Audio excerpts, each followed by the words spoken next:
नमस्कार दोस्तों, OCA network में आपका स्वागत है। मैं हूं ओमकार चौधरी। आदित्य जी जुड़ गए हैं तो उनका स्वागत कर लेते हैं। आदित्य जी, बहुत स्वागत है, बहुत अभिनंदन। आपको और आपके दर्शकों को मेरा प्रणाम and thank you for inviting me again please. Aditya ji, बहुत कुछ चल रहा है अमेरिका में। अभी मैं देख रहा था 33 पेज की एक स्ट्रेटेजी रिपोर्ट भी आ गई है, जिसमें कहा गया है कि रूस को अब हम उस तरीके का खतरा नहीं मानेंगे। और कुछ भारत के बारे में भी कहा गया है कि चाइना के खिलाफ उनको हम कम से कम इस पूरे दक्षिण चीन सागर में भी, इस पूरे इलाके में भी एक स्ट्रेटेजिक पार्टनर मानते हैं। इन रिश्तों को आगे बढ़ाएंगे। ये बहुत अंतर्विरोधी बातें नहीं लग रही हैं क्या? हालांकि अभी नई दिल्ली दौरे से ठीक पहले 5 घंटे की जो बातचीत चली मॉस्को में अमेरिका के प्रतिनिधि के साथ में, जिसमें ट्रम्प साहब के दामाद भी शामिल हुए, उसका हालांकि कोई नतीजा तो नहीं निकला। लेकिन क्या उसके बाद से अमेरिका का कुछ रुख बदला है रूस को लेकर के? उसको अब खतरा नहीं मान रहे उस तरह का, या जो वो 12,000 किलोमीटर उड़ने वाली मिसाइल का मुजाहिरा किया है रूस ने, उसके बाद से कुछ चेंजेज आए हैं? आने तो नहीं चाहिए थे उसके बाद इस तरह के चेंज। देखिए, मैं लास्ट पॉइंट से आगे बढ़ता हूँ। जो आपने मिसाइल की बात करी, अमेरिका को सिर्फ एक ही देश से मिलिटरी खतरा रहता है, वो है रशिया या सोवियत यूनियन। और जिस तरह का मिलिट्री एक्सपर्टीज रशिया ने दिखाया है पिछले 4 साल में, और तो अब अमेरिका के पास कोई ऑप्शन नहीं है उससे दोस्ती करने का। देखिए, ट्रम्प जो है ब्रिटिश का strong hold, imperial strong hold America पे तोड़ रहे हैं, क्योंकि वही अदृश्य राज्य था। जैसे मैंने अपनी पुस्तक में बताया कि वो वही अदृश्य राज्य था। तो तो अब जो ड्रास्टिक जो चेंजेस हो रहे हैं, ये बहुत ही रियलिस्टिक चेंजेस है। इसको रशियन डूमा ने भी वेलकम किया है, बाय द वे, अप्रूव किया है। पहली बार इतिहास में हुआ है कि रशिया ने अमेरिकन सिक्योरिटी पॉलिसी को रेटिफाई किया है। जस्ट इमेजिन, कि कोई सोच भी नहीं सकता था अमेरिका में भी इस बात को, कि Russia is saying good strategy. क्योंकि रशिया सही में युद्ध नहीं चाहता है, क्योंकि उसकी पॉपुलेशन बहुत कम है और it can not be in Wars. उसको अपनी इकोनॉमी ग्रो करनी है और उसने अपना पार्टनर चूज कर लिया है भारत। मैं यूरोप में इस समय बड़ी बेचैनी है, क्योंकि यूरोप को थ्रेट माना गया है ऑन द पीस, और वो यूरोप सही के भी है। बारे में यूरोप के बारे में कुछ टिप्पणी भी तो कर दी है कि खत्म हो रहा है, यूरोप इरिलीवेंट हो जाएगा। एक्चुअली अमेरिका को वो ईयू का जो तोड़ना है, अमेरिका ईयू को तोड़ना चाहता है। अमेरिका इंडिविजुअली कंपनी कंट्रीज के साथ डील करना चाहता है in Europe. That is the, क्योंकि वो अमेरिका के लिए बेनिफिशियल है। आपको याद होगा कि ईयू जब बना था, उस समय की बातें आप देखिए, कि we want to create a trading block in competition with USA, इसलिए बनाया गया था वो। Now it has been overrun by people जो इलेक्टेड ही नहीं है, ब्यूरोक्रेट्स है। तो अमेरिका का बिजनेस इंटरेस्ट मैच नहीं करता। America makes more profit individually than collective. आपको मालूम ही है कि अमेरिकन अमेरिका को कॉरपोरेशन बुलाते हैं, हम और आप नहीं बुलाते हैं। हम लोग फिर भी सोचते हैं देश है। अगर हम नेशंस की बात करें, तो अमेरिका के अंदर 783 इंडिपेंडेंट नेशन, सॉवरेन नेशंस है, जो अमेरिकन गवर्नमेंट को रिकॉग्नाइज नहीं करते। वो सारे नेटिव ग्रुप्स हैं, क्योंकि अमेरिकन गवर्नमेंट ने कभी भी कोई भी ट्रीटी फॉलो नहीं करी है उनके साथ जमीन लेते समय। तो अब यूरोप यूरोप की तरफ से स्टेटमेंट आता है कि ये अबैंडन कर रहे हैं, बट वो यूरोपियन स्ट्रेटेजी थी, compete विद द यूएसए, लेकिन कर नहीं पाए। द रीजन इज कि कोई भी दो यूरोपीय देश एक दूसरे को ट्रस्ट नहीं करते। फ्रांस ट्रस्ट नहीं करता स्पेन को, पोर्चुगल नहीं ट्रस्ट करता इटली को, जर्मनी डजंट ट्रस्ट फ्रांस और स्पेन और इटली। तो उधर यूनिटी नहीं हो सकती। और स्कैंडिनेवियन कंट्रीज जो है, वो किसी को भी ट्रस्ट नहीं करती। उनके सारे ट्रेड डील्स देख लीजिए। They trust India more than them, ठीक है? तो इसलिए यूरोप का तो एक आइडेंटिटी बनाना मुश्किल है because of the church itself. Vatican ने इसी तरह उसको डिज़ाइन किया है। Russian Duma ratifying American national security policy is a big news। और जिस तरह आपने बोला चाइना के विरुद्ध इंडिया को खड़ा करेंगे, दैट सेल हैज़ ऑलरेडी, वो तो बोट निकल चुकी है अभी, वो दूर हो गया अभी। वो तो होने वाला ही नहीं है। मैं बताऊँ क्यों नहीं होने वाला वो? क्योंकि इंडिया की कंसिस्टेंट फॉरेन पॉलिसी है, चाहे नॉन अलाइन्ड मूवमेंट हो, जो कि नेहरू तो स्टालिन इंस्पायर्ड थे। तो अब जो नॉन अलाइन्ड मूवमेंट हो या कोई भी मूवमेंट हो, बेसिकली भारत इतनी बड़ी जनसंख्या है, north America, Europe, south America combined से ज़्यादा लोग हैं यहाँ पे। तो इंडिया के लिए कोई भी कंट्री इम्पोर्टेंट नहीं है इस समय। None of these 3 blocks are important. तो जो इंडिया की पॉलिसी है वो सही है, क्योंकि हमारे देश में यूरोप है, हमारे देश में नॉर्थ अमेरिका है, हमारे देश में साउथ अमेरिका है। और हमको चाहिए, हमारे कंजम्पशन बेस्ड इकोनॉमी है और मार्केट नहीं है, हम ओपन मार्केट नहीं है कि आप अपनी डर्टी डर्टी लॉन्ड्री लाके छोड़ के इधर चले जाए। We will select and choose क्या खरीदना है। चीन के लिए in the future Bharat will be the source of income.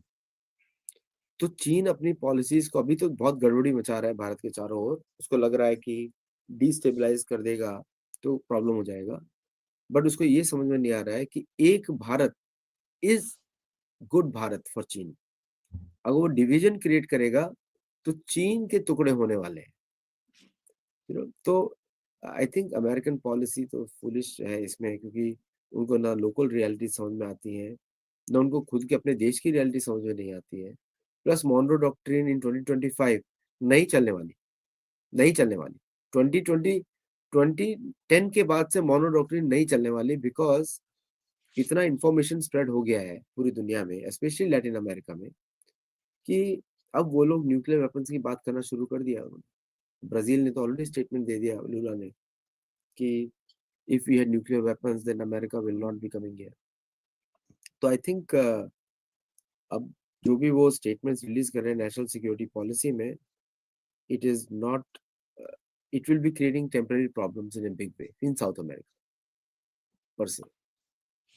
बहुत महत्वपूर्ण बात बता रहे हैं आप।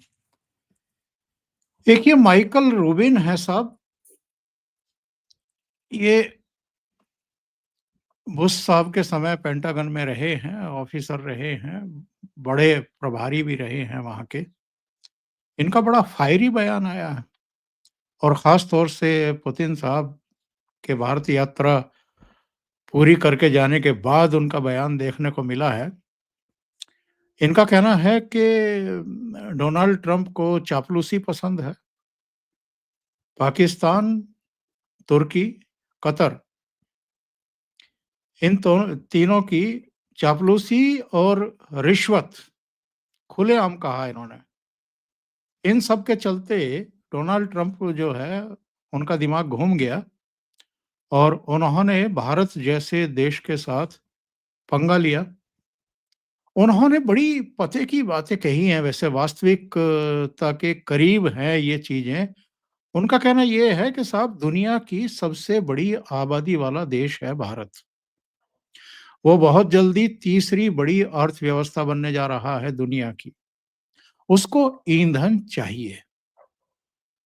वो रूस से ईंधन ले रहा है। आप रूस से कम दामों पर क्या ईंधन दे सकते हैं भारत को? सस्ता ईंधन दे सकते हैं क्या? और अगर नहीं दे सकते हैं, तो आप इस तरह की बकवासबाजी क्यों कर रहे हैं कि भारत ईंधन क्यों ले रहा है रूस से? उसको जहाँ से सस्ता मिलेगा, वो लेगा। इनका ये भी कहना है कि आसिम मुनीर को जिस तरीके से सिर पर बैठाया गया है अमेरिका में, उससे भी भारत नाराज हुआ है। जिस आदमी को अमेरिका की धरती पर गिरफ्तार किया जाना चाहिए, उसको व्हाइट हाउस में बुला करके लंच कराया जा रहा है। आतंकवाद के इनसे बड़े स्पॉन्सर कौन होंगे दुनिया में? और इन्होंने तो ये तक कहा है, माइकल रूबिन ने तो, कि भारत के साथ जो दुर्व्यवहार हुआ है उसके लिए ट्रंप को माफ़ी माँगनी चाहिए। और ये जो रिश्ते खराब हुए हैं इसके लिए कोई और नहीं, खुद ट्रंप ज़िम्मेदार हैं। इन्होंने तो बहुत बड़ी बात कह दी। सी माइकल रूबिन जो है बिलॉन्ग करते हैं इजरायली लॉबी को अमेरिका में। और इजरायली लॉबी जो है वो उसके 2 फैक्शंस हैं। एक भारत के विरुद्ध काम करता है which is a small faction, जिसमें आप देख सकते हैं स्टीवन मिलर और ये सब लोग हैं, जो एडमिनिस्ट्रेशन के अंदर है। और एक दूसरा लॉबी है जो मेजॉरिटी लॉबी है, वो भारत को दोस्त की तरह देखता है। आपने पिछले भी जितने भी बार हुआ है भारत के साथ उनका लॉजिकल बात, ये लोग लॉजिकल बातें करते हैं। ये एंग्लो सैक्सन्स के जैसा बातें नहीं करते। एंग्लो सैक्सन ऐसा होता है कि घोड़े पे बैठ कर आए हैं और काउबॉय बन के वो इस तरह की बातें करते हैं। तो ये दोनों लॉबीज़ के बीच में डिफरेंस है। माइकल रूबिन ने एक तरीके का इनको दिखाया है कि क्या इम्पोर्टेंस है इंडिया का। लेकिन भारत को उसमें ज़्यादा खुश होना नहीं चाहिए बिकॉज़ ये इंटरनल मैटर्स हैं। ये दोनों ही एक साथ बदल सकते हैं। ज़रा-सा भी फाइनेंशियल ट्रांज़ैक्शन होगा, बदल जाएँगे ये लोग। बट हमारे लिए तो फ्रॉम द मीडिया पर्सपेक्टिव अच्छी बात है कि ऐसी बातें भी हो रही हैं, which is logical right now. लेकिन उस पर ट्रम्प एडमिनिस्ट्रेशन में कोई फ़र्क पड़ने वाला नहीं।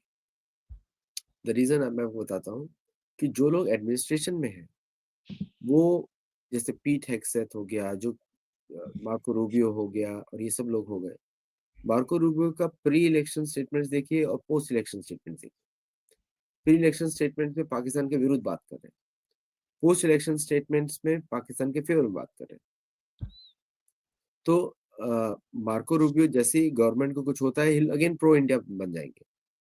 तो तो इनके स्टेटमेंट्स पे हम लोग कोई विश्वास नहीं कर सकते because they are playing against each other for domestic politics. Now domestic politics में ट्रम्प को कैसे फँसाना है, वो है ट India is the issue for them, Russia is the issue for them, जिस पे वो ट्रम्प को टारगेट कर सकते हैं। और these are all Democrat talking points also. But आपको मालूम ही है जब डेमोक्रेट का शासन था तो भारत से कैसे बिहेव करते थे। बिल क्लिंटन, हम तो पुराने इतिहास में जाएँगे ना, बिल क्लिंटन कैसे बिहेव करते थे। तो और रिपब्लिकन्स में भी आप देख लीजिए निक्सन कैसे बिहेव करते थे। तो only good time was Ronald Reagan's time. और रोनाल्ड रीगन भी आप देखते हैं कि किस तरह उन्होंने इंदिरा गांधी को बुला के उनको मनाने की कोशिश करी और इंदिरा गांधी नहीं मानी उस समय। है ना? वो तुरंत वो 83 की बात है, 83 का विज़िट है इंदिरा गांधी का। तो we can not take them seriously. लेकिन एक अमेरिकन थिंक टैंक्स जो है जैसे हेरिटेज फाउंडेशन है, these are the ones who make policies. जो अमेरिका स्टेट डिपार्टमेंट जो बात करता है। अमेरिकन स्टेट डिपार्टमेंट जो कंटिन्यूअसली 71 के बाद से 2025 तक भारत से अच्छे रिश्ते बनाने की उसने मेहनत करी। तो आप उसमें देखते हैं न्यूक्लियर एग्रीमेंट साइन हुए जिसपे मनमोहन सिंह सरकार ने कितना डिले किया था। 3 साल, 4 साल वेट करके रखा था उसके ऊपर। तो ये सब लोग पुराने 1904 के मॉडल में फँसे हुए हैं। जो हार्टलैंड वाला एक थ्योरी था इनका बना हुआ था यूरोप में, जो रॉयल ज्योग्राफिकल सोसाइटी में 1904 में डाला गया, उस पे फँसे हुए हैं कि किसी भी तरह इनको रशिया के पीछे जाना है, क्योंकि पहला खतरा रशिया है। तो उसके लिए Bharat is a tool, Chinese communist party is a tool, Pakistan was created because of that, Bangladesh was created because of that. क्योंकि हिमालय को आप 2 ही साइड से क्रॉस कर सकते हैं, एक पाकिस्तान की साइड से, बाकी तो दीवार है पूरी। आप इधर से जाएँ या उधर से जाएँ, भारत की इस तरफ से जाएँ, उस तरफ से जाएँ। लेकिन भारत के ऊपर उसने बात कभी नहीं किया, क्योंकि उसको मालूम था कि भारत का रिलिजन और भारत का कल्चर, ये रिलिजन के दिमाग में बहुत घूमता है। आपको आप किसी इनकी इंटरनल मीटिंग्स में जाएँगे, जैसे मैंने गीता में बहुत प्रवचन दिए रिपब्लिकन्स मीटिंग्स में, तो सब जगह रिलिजन की ही बात होती है। गॉड, गॉड, गॉड और काम सारे अनगॉडली होते हैं इनके। ऐसा कुछ नहीं है कि गॉड की बात होती है, लेकिन वो काम अनगॉडली रहेंगे। लेकिन ये जो फिलॉसफी है इनका जिसके ऊपर पूरा का पूरा वेस्ट चलता है, वो है रशिया को खत्म करना। चाहे कहीं पे भी हो जाए रशिया को खत्म करना। तो अब अमेरिका जिसका कोई उस थ्योरी में पार्टी नहीं है, उस समय अमेरिका था भी नहीं, मतलब अगर था भी तो छोटा-सा प्रांत था, उसको वो लोग इंग्लैंड ही मानते थे उस समय, 1904 में। रियल अमेरिका बना है 1965 के बाद, उसके पहले नहीं था। जो सारे युद्ध लड़े वो भी रीजनल तरीके से ब लड़े उन्होंने। तो अब जो जो थ्योर जो जो अभी जो इनके जो थ्योरी है, उसके हिसाब से दे अंडरस्टूड कि रशिया को नहीं हराया जा सकता।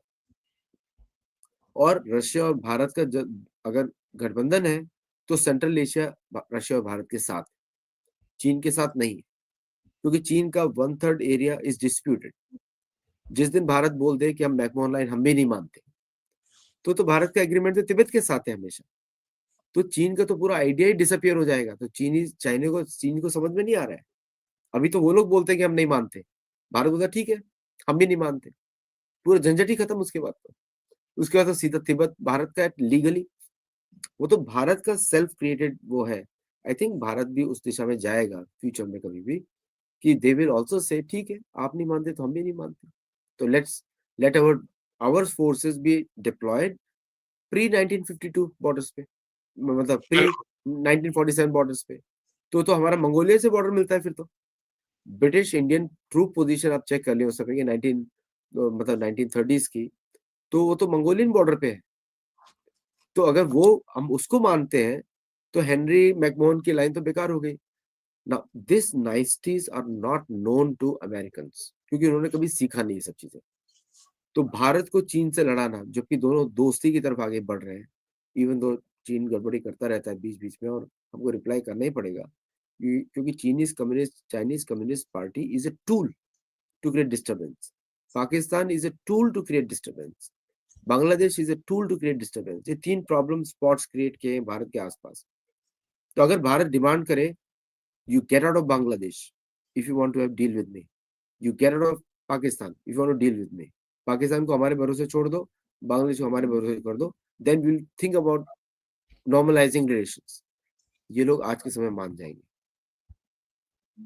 क्योंकि अगर ट्रम्प को अगर इनका थ्रेट चाइना नहीं है, चीन को तो कभी भी, इतनी corrupt party Chinese Communist party, उनके सारे बच्चे अमेरिका में पढ़ रहे हैं, पिट्सबर्ग में जाएंगे, कार्नेगी मेलन में या सिएटल में जाएंगे कि बच्चे पढ़ रहे हैं यहाँ पे। And for technology they depend on America for stealing.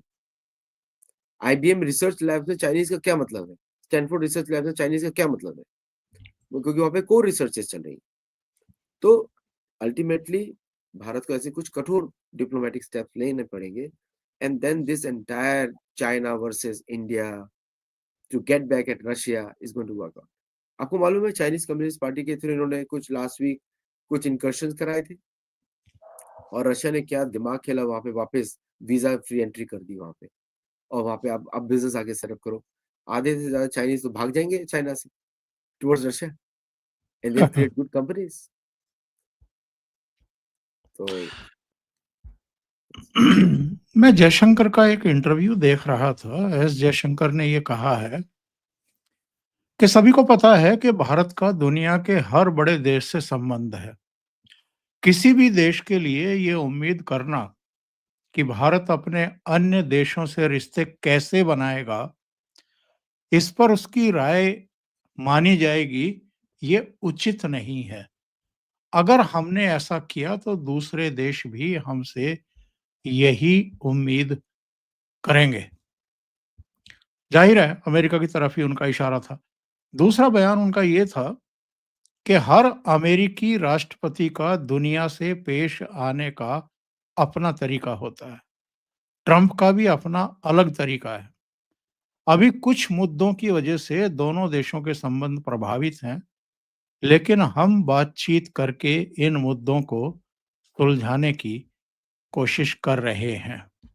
Aditya ji, जितनी मैच्योरिटी के साथ, मतलब जिसको कहते हैं कि ये बददिमाग आदमी है, अहंकारी है, ईगोइस्ट है, ये चापलूसी पसंद है, लेकिन भारत ने ना तो ब्राजीली राष्ट्रपति की तरह ब्ला ब्ला ब्ला कुछ ऐसा कहा कि वो भड़काए, लाल कपड़ा दिखाए, ना कोई इस तरह की चुनौती दी, ना कोई उस तरह की जल्दबाजी दिखाई।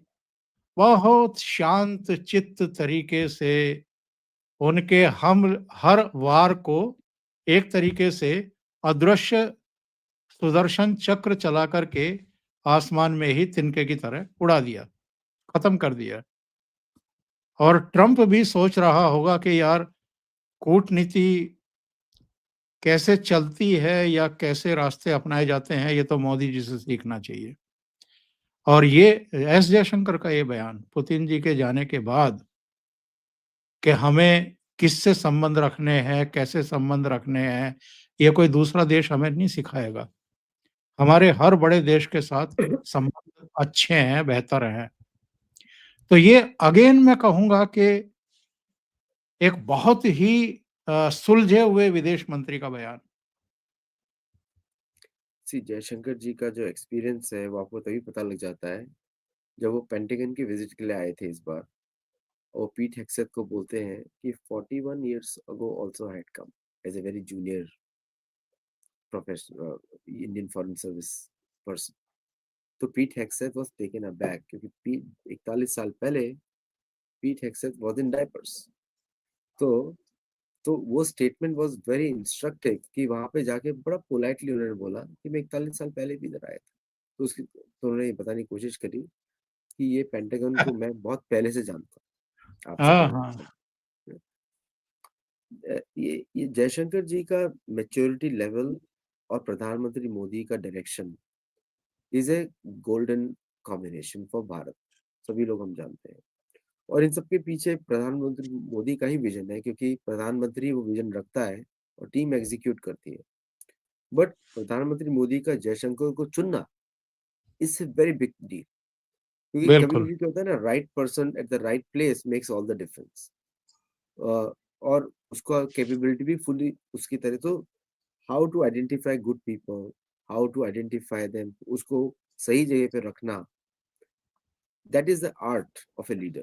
तो वो तो प्रधानमंत्री मोदी जी का सभी लोग लोहा मानते हैं कि गुजरात में जो उन्होंने किया, गुजरात को दंगों से बाहर निकाला, दंगों से ग्रोथ के पथ पाथ पे रखा, और आज गुजरात में गिफ्ट सिटी चल रहा है। This is the vision. अभी ये इसी विजन के लिए तो प्रधानमंत्री बनाए जाते हैं, जो कि पहले कभी भारत में था नहीं। मैं आपको एक दूसरे इंसिडेंट की तरफ लेके चलता हूँ, चाइना वर्सेस जापान, जो उभर रहा है। क्योंकि देखिए क्या है कि ट्रम्प एडमिनिस्ट्रेशन, जैसे जयशंकर जी ने बिल्कुल सही बोला कि ये उनका तरीका है काम करने का, और भारत जो है अपनी रियलिटीज पे काम करता है, अपनी प्रायोरिटीज पे काम करता है बेसिकली, और बड़ा पोलाइटली उन्होंने बोल दिया। इस तरह की बातें कुछ लोगों को समझ में आती है ट्रम्प एडमिनिस्ट्रेशन। उसमें एक माइकल रूबन भी है जो कि क्रिटिक है, not part of the government. लेकिन स्टेट डिपार्टमेंट में there are many good people जो उनकी उस भाषा को समझते हैं, जिसको ट्रम्प ने इग्नोर करके रखा हुआ। अब अमेरिका का स्टेट डिपार्टमेंट की बहुत सारी गलतियां हैं, और वो सारा पॉलिटिकल बिजनेस प्रेशर्स की वजह से करते हैं। तो उनका लीडर है मार्को रूबियो, जिसको कुछ समझ में ही नहीं आता है। वो उस व्यक्ति को समझ में नहीं आता, वो न्यूज़पेपर रिपोर्ट्स देख के अपनी पॉलिसीज बनाता है, क्योंकि करियर डिप्लोमेट्स तो कोई है नहीं। अमेरिका में गवर्नमेंट्स आती है तो सब कुछ बदल जाता है, including junior level officer, senior level officer. इस इन्होंने जब ताइवान के विषय में बोला कि हम ताइवान के, हमको कोई फर्क नहीं पड़ता, पीट हेक्सेथ ने यस्टरडे बोला ना, वो कितना बड़ा रेड फ्लैग है जापान के लिए। उसके बाद आपने जापान का 2 F-15 प्लेन्स को लॉक कर दिया चाइना ने। उसमें मैं चाइना को दाद दूंगा कि yes, you have shown some technology to lock an F-15 on a radars. लेकिन उसका जो आउटकम आने वाला है, वो आने वाला है चाइना और अमेरिका का, सॉरी, जापान और अमेरिका का रिलेशनशिप ब्रेक, और जापान और भारत का और करीबी रिश्ता बनना उसके बाद। सही है। तो ये जो चेंजेस है, और आपको मालूम ही है जयशंकर जी की पत्नी जापानीज है, यस। और वो जापानीज फ्लुएंटली बोलते हैं। उन्होंने किसी शो में पूछा गया कि आपको सुशी पसंद है या भारतीय, बोलते हैं to please my wife sushi, उन्होंने बोला भी। तो और जापानीज जो प्रधानमंत्री आए हैं, जो आई हैं, she is a nationalist like Modi ji. She is not hesitating to see the right things at the right time. तो उन्होंने भी, तो ये जो डिप्लोमेटिक जो ग्लोबल जियोपॉलिटिक्स है उस तरफ की, मैं उसको शुरुआत बुलाता हूँ एक्चुअली जियोपॉलिटिक्स को। लेकिन ये ड्रास्टिकली चेंज होने वाला है on the eastern flank of China. तो चाइना ने वो गलती कर दी जो कभी भी नहीं करनी चाहिए थी उसको, उसके वो अमेरिका भी नहीं करता है कभी भी, बिलीव मी। चाइना के अंदर बेसेस, जापान के अंदर बेसेस बनाकर भी जापान को कभी ललकारता नहीं है अमेरिका। तो जापान के पास 2 प्रेशर्स हैं इस समय। एक तो बैंक, वो फंड कर रहा है यूएस गवर्नमेंट को, और उनके जो रेट्स हैं, यील्ड रेट्स हैं, आर गोइंग अप।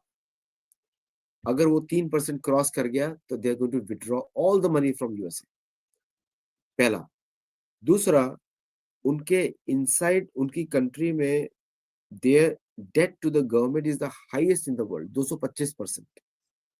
तो वो जो नई प्रधानमंत्री आई है, उनका मैंडेट ही है कि टू रिस्टोर जापान, और उसको हटाने के लिए उनको यूएस इन्वेस्टमेंट हटाने पड़ेंगे, साथ में अपनी मिलिट्री से एक्शंस करने पड़ेंगे, प्लस जो उनका रशिया के साथ जो दबाव है उसको सॉल्व करना पड़ेगा on the northern side of Japan, और Russia will be willing to do that.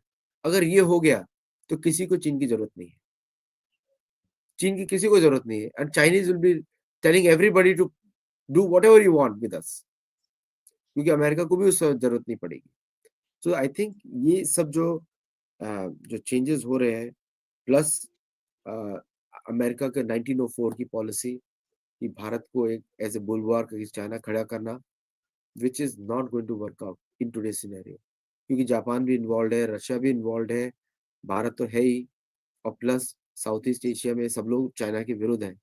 So this is not going to work out. China will change and pick up these people and reject America. Chinese Communist Party है, उसका तो कोई principles ही नहीं है। सही है। और एक प्रतिनिधिमंडल फिर भारत आ रहा है अमेरिका से। 10 दिसंबर से फिर टॉक्स शुरू हो रही हैं। पुतिन यात्रा से जोड़ करके देखें, या जो जहां ब्रेक हुई थी वहां से फिर से कंटिन्यूअस इसको किया जा रहा है? पुतिन यात्रा, there is no other way out. उसके पहले तो हाथ धो बैठे, हुकर नाम है उनका, वो ऑलरेडी है इंडिया में, ऑलरेडी है, घूम रही है, और अमेरिकन एम्बेसी को फील हो रहा है कि what does India think about America. अब तो हीट लग रही है, गर्मी हो रही है वहां पे। सो क्योंकि वो जहां भी जाते हैं गाली पड़ती है, जहां भी जाते हैं। अब तो किसी मिनिस्ट्री में पहले क्या होता था, ये लोग कांग्रेस के जमाने में ब्रीफकेस लेके घूमते थे, चिदम्बरम ऐसे मिलते थे चिदम्बरम को, जैसे वो कॉफी का बदल, कोई कॉफी बड़ी है। नाम मैं बस रिप्रेजेंटेशनल तरीके से ले रहा हूँ, because I just see the what social media post. तो लेकिन द मतलब बेसिक था कि फ्रीली घूमते थे हर जगह। तो मैंने एक मेरे फ्रेंड है आईएएस ऑफिसर, उनको मैंने पूछा वाज इट ट्रू। वो बोलते हैं कि चांस ही नहीं है, ये दूसरी गवर्नमेंट है, अब चांस नहीं है किसी को इस तरह घूमने का। तो you have to stay within your embassies, और अगर चाइना ऑप्टिक फाइबर से पूरा ऑस्ट्रेलियन एम्बेसी को रीड कर सकता है, in American embassy in Australia को, तो भारत तो बहुत एडवांस है उस समय ऑप्टिक फाइबर सब जगह। तो वो अब पुराना वाला चांस नहीं होने वाला है। So they have to come be honest. मेरा एडवाइस भी होगा जो भी आ रहा है, कि एज ए अमेरिकन मैं आपको बोल रहा हूँ कि आप लोग अब थोड़ा असलियत पे बात करें, बताएं भारत को कि हम बैंकरप्ट है, पहली बात तो। दूसरा, भारत को बोले कि सॉरी फॉर जी, क्योंकि गवर्नमेंट ने रोक के रखा हुआ है। तीसरा बोले कि अब हमको, क्योंकि आप तो खुद ही रशिया से दोस्ती करना चाहते हैं, और रशिया तो आपसे दोस्ती करेगा नहीं विदाउट इंडिया मतलब इंडिया को कॉन्फिडेंस में लेने बगैर। तो अगर आप वो सब काम करना चाहते हो तो से sorry and let's begin new. Simple sorry will do a long way. मेरा एडवाइस इनको यही होगा। और दूसरा है कि जो आपके जो पुराने रिजीम चेंजिंग गेम्स थे, जो आपने भारत में थोड़ा ट्राई किया, इट्स नॉट गोइंग हाँ, टू वर्क आउट। बिल्कुल। वो एक्चुअल में ये गलत समझ बैठे कि जैसे बांग्लादेश या नेपाल में कुछ हुआ है वैसा कुछ भारत में हो जाएगा। भारत बहुत बड़ा देश भी है, और भारत में जो ओपनली हमें नहीं कहना चाहिए, लेकिन कभी-कभी ऐसे बद-दिमाग लोगों को समझा देना चाहिए कि यहाँ फोर्सेस में भी, प्रशासन में भी, हर जगह अभी भी बहुसंख्यक आबादी का ही प्रतिनिधित्व और वर्चस्व है, सनातनियों का ही है। उनको आप चैलेंज नहीं कर सकते। और बांग्लादेश हो या नेपाल हो या श्रीलंका हो, इवन जो थोड़ा बहुत फिलीपींस में या उधर इंडोनेशिया में भी होने की प्रयास किए गए थे, ये सब किसके खिलाफ हुआ था? भ्रष्टाचारियों के खिलाफ, जो वंशवादी थे उनके खिलाफ, नेपोटिज़्म के खिलाफ था ये सब। तो यहाँ तो उल्टा है मामला, यहाँ तो भ्रष्टाचार भी नहीं है सरकार में। यहाँ तो हर वर्ग को और ख़ास तौर से गरीबों के लिए तो इतना किया गया है। उनको छत दे दी गई, उनको बिजली के कनेक्शन दे दिए गए, उनको रसोई गैस कनेक्शन दे दिया गया, उनको 5 लाख रुपए तक का आयुष्मान का कवर दे दिया गया। कितना कुछ गरीबों के लिए किया गया है और रोज़गार के साधन बढ़े होंगे अगर आपकी जीडीपी 8 पॉइंट समथिंग से ग्रो कर रही है। और ये तो किसी और के नहीं, ये तो विदेशी संस्था के आंकड़े हैं कि 2014 से लेकर के अब तक 10-11 साल में करीब 25-26 करोड़ लोग गरीबी की रेखा से उभरे हैं। तो ऐसे में ये जो सपने देखते हैं ना लोग के बांग्लादेश की तरह हो जाएगा, नेपाल की तरह हो जाएगा, मुझे लगता है ठीक से रीड नहीं कर पा रहे हैं भारत को कि भारत में बदलाव किस तरह के हो रहे हैं। एक्चुअली आपने बिल्कुल अच्छी बात बोली। देखिए आपने सनातन धर्म देखिए भारत एक है, चाहे ये इन लोगों के दिमाग में कीड़ा बैठा हुआ है कि वैष्णविज्म, शैविज्म, द्रविडिज्म, ये these are all figments of British colonialism. उनके नैरेटिव्स हैं, भारत के नैरेटिव्स नहीं है। प्रधानमंत्री मोदी के 4 लेक्चर सुन लीजिए, is about removing Macaulayism from the brains. और ये तमिलनाडु और केरल और बंगाल के लोग ध्यान से सुने इस बात कि ये जो डिजीज आपने पाल के रखा हुआ है ब्रिटिश का, फ्रॉम इंग्लिश ट्रांसलेशंस ऑफ सनातन धर्म ऑफ मैक्स मूलर, वो ओनली ब्रिटिश लोगों के लिए है और अमेरिकन लोगों के लिए, उनको ही मूर्ख बनाने के लिए बाय द वे। अब हम उसको वही देखते हैं, तो वो भारत का उसमें कोई रेलेवेंस नहीं है। और ये लोग जो रिजीम चेंजिंग ऑपरेशन करते हैं और based on old British narrative, जिसको भारत अपनी एनसीईआरटी की टेक्स्ट बुक्स के थ्रू रिमूव कर रहा है। और उत्तर प्रदेश गवर्नमेंट में तो तमिल, तेलुगु जितनी भी हमारी भाषाएं हैं, ये हमारी भाषाएं हैं। तमिल भाषा तो अगस्त मुनि ने बनाई है, हमारी भाषा है तमिल भाषा। तो तमिल भाषा इनको अब स्टेट करिकुलम में उत्तर प्रदेश डाल रहा है, जो भारत का सबसे बहुसंख्यक देश है, प्रदेश है। तो अभी और पीपल ऑफ तमिलनाडु उसको अप्रिशिएट कर रहे हैं डिस्पाइट द डीएमके गवर्नमेंट, जो कि फॉरेन पपेट की गवर्नमेंट है। द प्रॉब्लम बस ये है कि इन लोगों के पास कुछ लोग इनमें से जो है ये भारतीय पार्लियामेंट में बैठे हुए हैं, जो इस एजेंडा को बढ़ाते रहते हैं। तो आपने सुना होगा वंदे मातरम में डिबेट जो आज हुई है, तो क्या-क्या बातें हो रही है, ऐसा लगता है कि अपोजिशन में दिमाग नहीं है। बट एनीवे, अब वो भारत नहीं रहा वो पुराना वाला। अब जो बोलते थे कि अब मुस्लिम अपीज़मेंट वो सब मुसलमानों को भी पसंद नहीं है। क्यों सेकंड क्लास को ट्रीट किया जाए? दे आर इक्वल, भारतीय है वो भी, तो उनको भी पसंद नहीं है। तो और अगर भारत में रहना है तो भारत के जो सनातन धर्म की वैल्यूज़ को तो मानना ही पड़ेगा। अगर आप अमेरिका में हैं तो नेटिव अमेरिकन वैल्यूज़ को आपको मानना ही पड़ेगा, क्योंकि उन्हीं का देश है ये। तो आई थिंक दुनिया 2025 में is going back to basics, क्योंकि सारे मॉडर्न प्रपंच टूट चुके हैं अब तक।